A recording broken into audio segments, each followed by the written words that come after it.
Velkommen til LØRN.tech, en læringsdugnad om teknologi og samfunn, med Silvija Ceres og venner.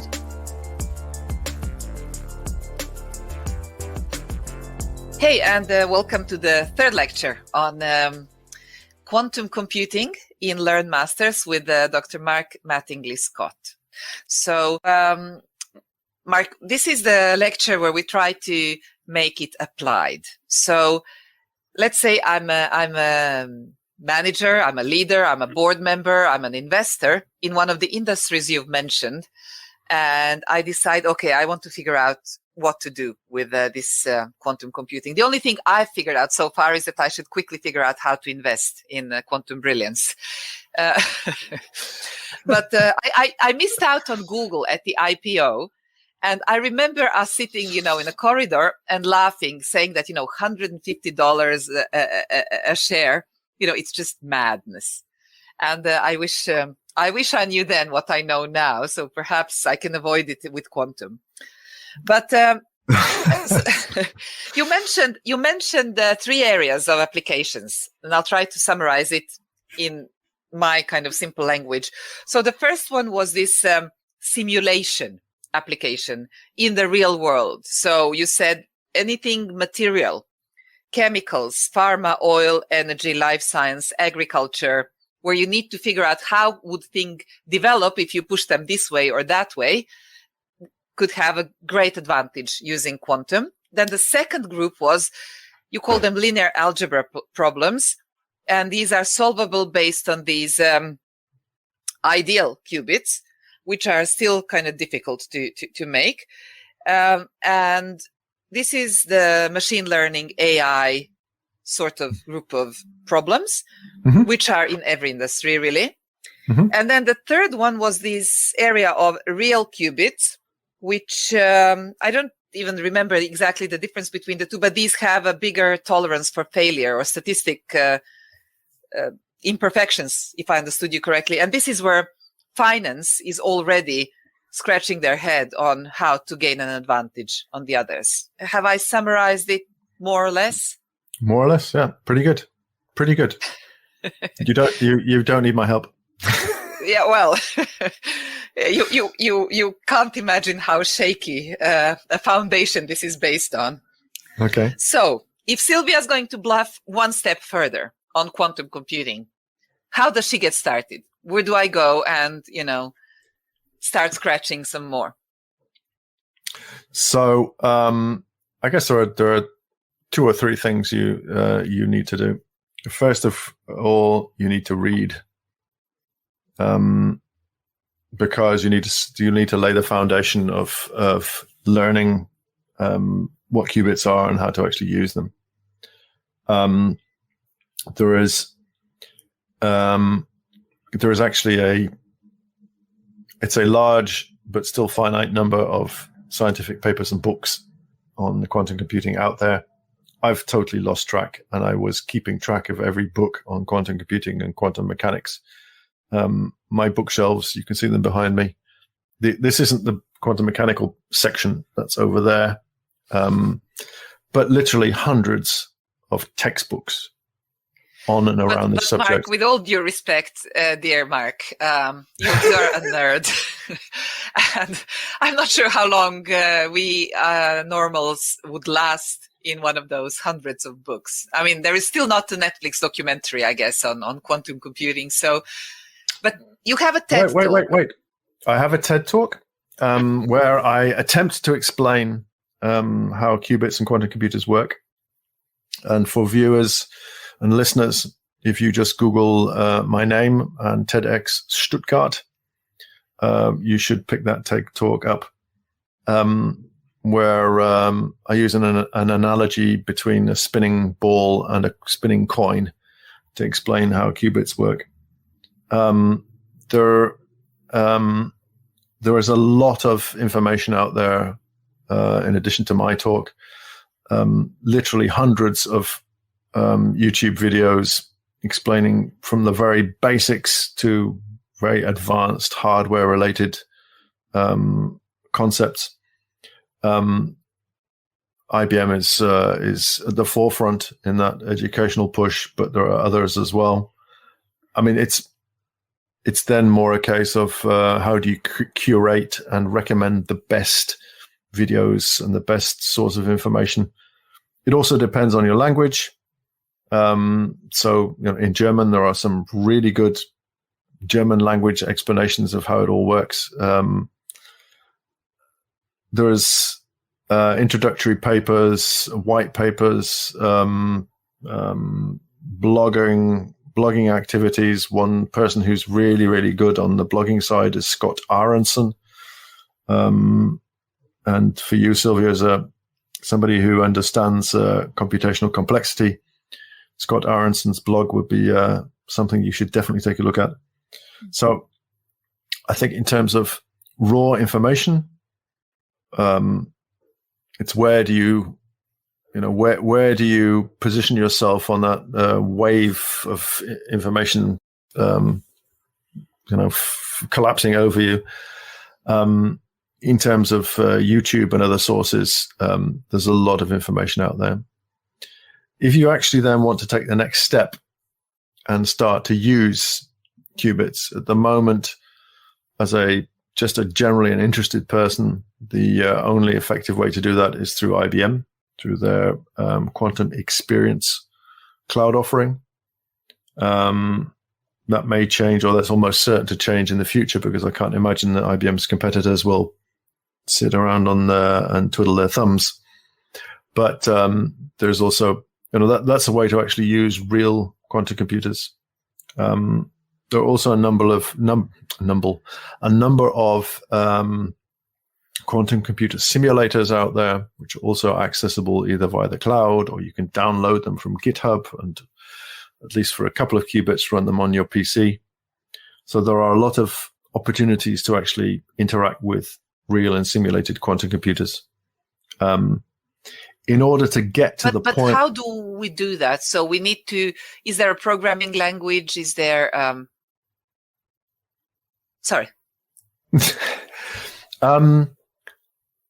So yes, typically you'll be accessing quantum computer today via a cloud service. And a cloud service is... the technical term is through a service endpoint. What that means is there is a TCP address, so an internet address with a port, and as long as you send an HTTP request to that port with your API call encoded in the right way, there's a server on that port, and it'll listen and say, okay, I've got to do something now, and it'll decode what you're sending it, and then it'll do that, wait for the result, and then send it back to you. So a service invocation via the cloud. And there's all sorts of, there are APIs to enable you to use that using particular programming languages, typically Python, but also other languages. So Q# from Microsoft, Braket from Amazon. There are many different languages, and essentially the language is determined by the developers and the people you want to have using the quantum computer. For the quantum computer itself, it doesn't care what language you're using to program it. It's going to be doing operations at the hardware level, much the same as if you're using a computer. There's a processor here in my Apple Watch.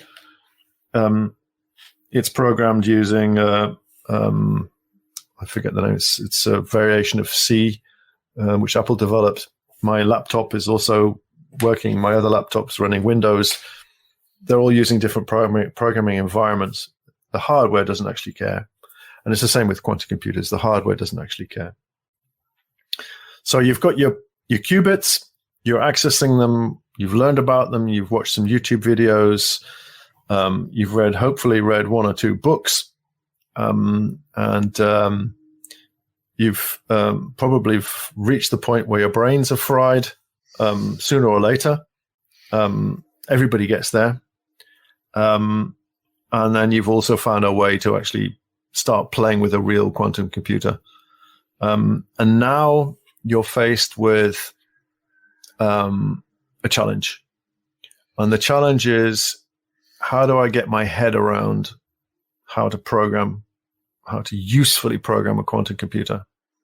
And all I can do here is relate a personal anecdote, which may help people. So this is me personally, something I did very, very, very many years ago. I did a PhD in information theory in 1985. And I developed a method to generate what are called spread spectrum code sets. You don't need to know what those are. They're used in nowadays used in 5G. And I developed an algorithm. And then about 2 years ago, when I really started to get my teeth into the programming side of quantum computing, I went through an exercise of trying to rewrite my PhD algorithm, a PhD thesis, using a quantum computer. And by doing that, I learned a lot about programming quantum algorithms and what the difference is.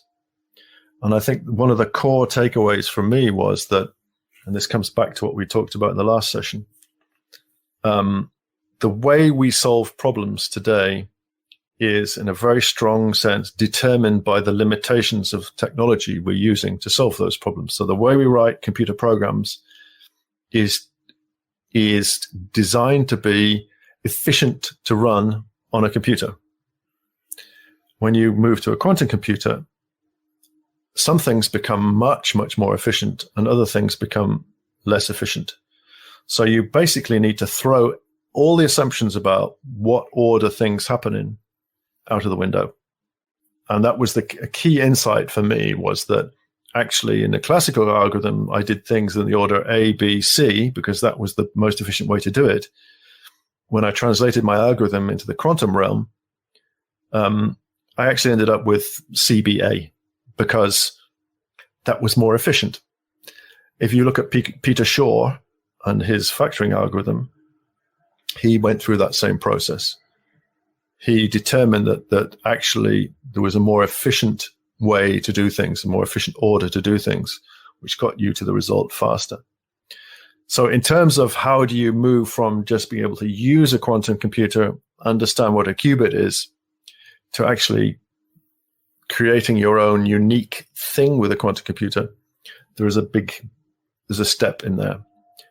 My own personal history and challenge with that, probably the most useful thing I did was read the history of and details of how people like Peter Shaw, Lev Grover, all the other people who developed some of the fundamental algorithms we now know about, how they actually did that, what their thought processes were. And Peter Shaw has, I think there's a video up on YouTube where he explains exactly how he got to his algorithm. That has to be compulsory viewing for everybody if you want to get to the point where you're actually using or actually able to use quantum computers to write new algorithms. I think it's an incredibly interesting and a bigger point than just quantum computing. And it is how, when you have a hammer, everything looks like a nail. And so we have the classical computers today, and we are solving, as you say, all problems around us with the understood restrictions and constraints of those hammers that we have. And it is a very difficult retraining of your mind to understand the new kind of a shotgun that you have suddenly and what it will do. And I just think the people that understand the real advantage that this will give you, it's a bigger strategic challenge than a technical challenge, is, I guess, what I'm trying to say. No, I think the people who understand that fundamental principle, that that problem solving today is constrained by the exact details of the technology that's available today, and not the other way around, which is a mistake a lot of people make. We think, we can solve problems, so let's just take the latest, greatest computer and we can solve them. If you get to the pointy end of business or the pointy end of science and technology, you very quickly realize that actually it's the other way around. we're constrained by the technology and not enabled by it. If you then bring our technology into play, which is fundamentally different and fundamentally capable of drastically accelerating certain things, then the real challenge and the people who are really going to benefit, both in a societal and business context, are the ones who suspend that, who are conscious of that, the way things work now, and say, okay, I need to reframe in the sense of what are the new limitations? Not what are the new capabilities, but what are the new limitations? How can I reframe? How can I re-express problems? How can I re-implement solutions using this new technology? And therefore, achieve drastic speed up in certain classes of problems. And part of those are in terms of the fundamental technology itself. And part of that is in the terms of how do I access it, which is why I come back to what happens if you have a quantum computer which is autonomous, where you don't need connectivity. What does that mean? What kind of problems will you be able to solve? To be honest, I have absolutely no idea. I can't tell you today. I have an inkling of some problems, but what's the full scope going to be? No idea. Ask me in 1989 to 1996. That's 7 years. Ask me in 7 years. That's when we will be. That's the difference between HTML and e-commerce, with 7 years. It'll be, okay. I think with quantum, it's going to be a bit quicker. I've noted 2028. Yes. I have to digress, Mark. Talking with you is so fun, and we always end up, in a couple of universes away. And by the way, one of the images in my head when you started explaining this whole ideal qubit, etc., was Douglas Adams' Hitchhiker's Guide to the Galaxy and the great answer of 42. But us not knowing the question. Yes, exactly. So I want to get a little bit philosophical here. It is a matter of innovation. So just a couple of days ago, I was in a board meeting where somebody was actually exasperated with this obsession with innovation. Mm-hmm. And, they're saying we are paying too much heed and too much respect to innovation. And to me, that sentence contrasted with what you're telling me today is just, I can't parse it even. It's like if we don't care about innovation and we close our eyes to the opportunities you're talking about, then we are just in a sunset mode.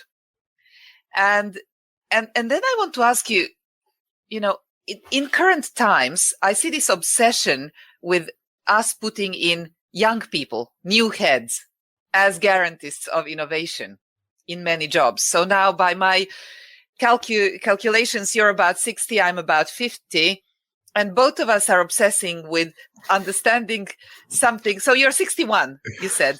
No, I was born in 61. I'm rapidly, the date 13th of September, I am rapidly approaching 60. It's not many weeks away. Okay, we'll celebrate. So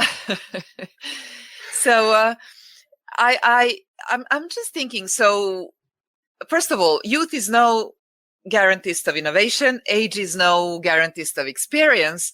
So how do we make sure that people, independent of their age, have enough combination of experience, curiosity, and just this hunger to figure out what's next, to actually be able to use something as disruptive as this? What are your thoughts on innovation and maybe society? So the analogy I'm going to use is with biology. In biology, stagnation is death. Biological systems which don't adapt, which don't change, die off, because the environment, the universe is always changing, and requirements and environments are always demanding adaptation. And innovation in a technological sense, for me, is just a particular way of expressing that same principle. Technologies change, the capabilities of technologies change. Ignoring those is just not an option. You will stagnate, you will regress, and you will become more or less, I wouldn't say superfluous, that's too strong a word, or maybe it's not. But your ability to embrace, capture, and cope with the resulting change in society, in the business world, in the economy, will then be severely limited. And if you're not in front of innovation, then you're probably going to be consigned to the history books. That's the risk. I can understand sometimes, or I sort of understand why people are tired of innovation, because it is exhausting. But that's in a sense, if I look at my own life, starting a family, having kids, having a career, juggling all the balls and that involves, there is no, it's not easy. You have to get up every morning and say, okay, dust your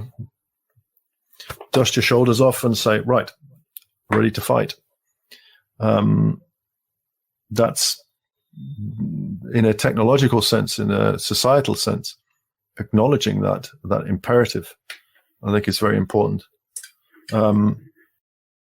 What I'm not saying is, the survival of the strongest and the fittest and everyone else is irrelevant. Absolutely not, because I think on a personal level, one of the key measures of a civilized society is its ability and commitment to embracing the needs of those who are disadvantaged or are unable to cope for whatever reason.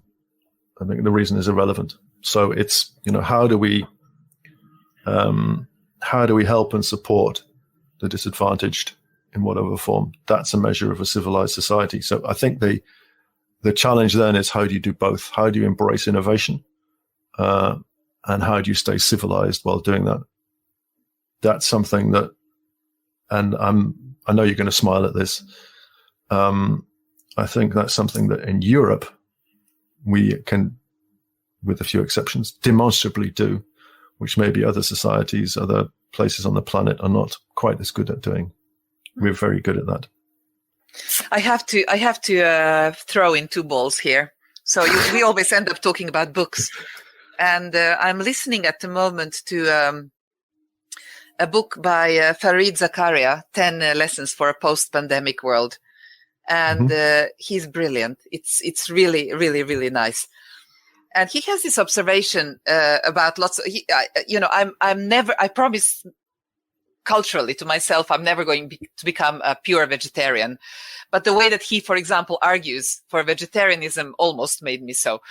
But he talks about modern humans being actually a man-made invention. And I think the difference, that I see to your biological argument, where you have time to adopt, you have generations to adopt, and it's the speed of change of evolution and nature that fits with this kind of adaptive Darwinism. It is on exponential timing now in modern human culture, and it's how do we get there fast enough without overheating absolutely everything and basically getting the whole world out of spin. And before this book, I was reading a book by Scott Galloway. It's called The Algebra of Happiness. And I was fascinated by... I have it. It's over there. So I love him. I love his writing. And yet I'm thinking he's a perfect adaptation to society that I think is wrong. It is so competitive and so out of what you're just saying now, where, yes, the best ones can win and you have to compete to be those few best ones. But, we can't have a society where everybody is best, and we need to stabilize it somehow. And so I'm getting back to your last argument now. So just as an aside and maybe interesting source of information, the idea of secular cycles. And if I won't distract by going and looking, but I have a pile of books here, and the book is in there somewhere.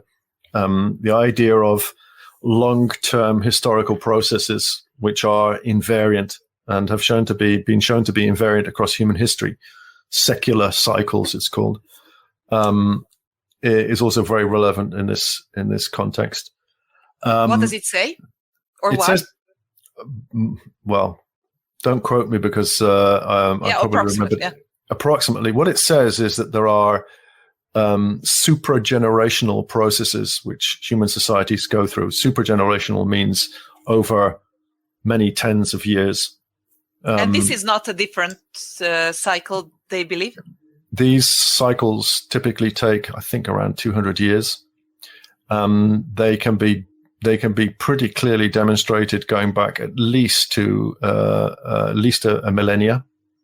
And they basically revolve around the idea of elites and surplus and what's the opposite of surplus? I've forgotten. I know it in German. Deficits and surpluses, and the establishment of elite. So an elite group. So the establishment of an elite, and then the collapse of an elite, and this particular cycle. So, of population growth, these cycles repeat themselves throughout human history. And there's a very, very interesting, the guy who wrote this, and I've forgotten his name, apologies to him. He's written a book about modern America. And it's really, really actually quite frightening, that America is on the cusp of, going down.